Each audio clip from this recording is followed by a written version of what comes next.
And before we move on to food a little bit more, I must ask you this selfishly a little bit, but also because I think it's a fun one. I don't think I've ever really heard anybody talk about this, particularly a scientist. What is the scientific take on sunning your balls?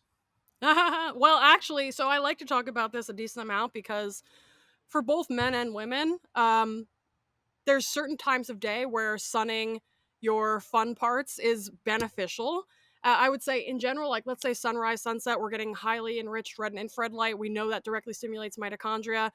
The testes and the ovaries are both enriched in mitochondria, so we need to support those tissues. It makes sense to directly stimulate them.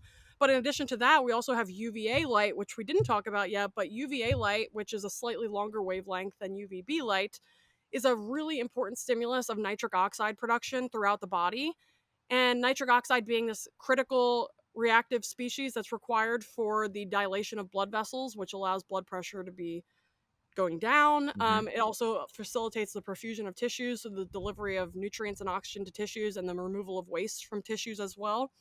And a lot of people in let's say gym bro space will think about nitric oxide and taking nitric oxide boosters and things like this through like arginine, citrulline, etc., not realizing that UVA light is a primary stimulus of nitric oxide in the body via the Mm. skin. So, but the one caveat to that is the more skin you have exposed, the more nitric oxide you produce. And that's because nitric oxide is produced locally in the skin in response to UVA light, and then it diffuses into the bloodstream.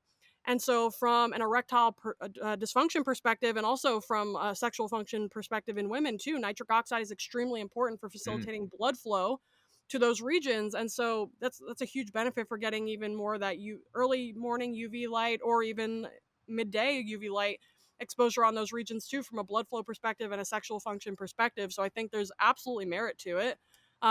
Also, it feels really good. So Hmm. just subjectively, anybody who does it, I mean, I've personally done that very frequently. I was just doing it earlier today and it feels amazing. And so I think there's some natural inclination that if it feels good, it tends to be good for you outside of like highly addictive substances that are Right. engineered to be that way. In nature, if something feels good, it's kind of implied that we're actually supposed to lean into that.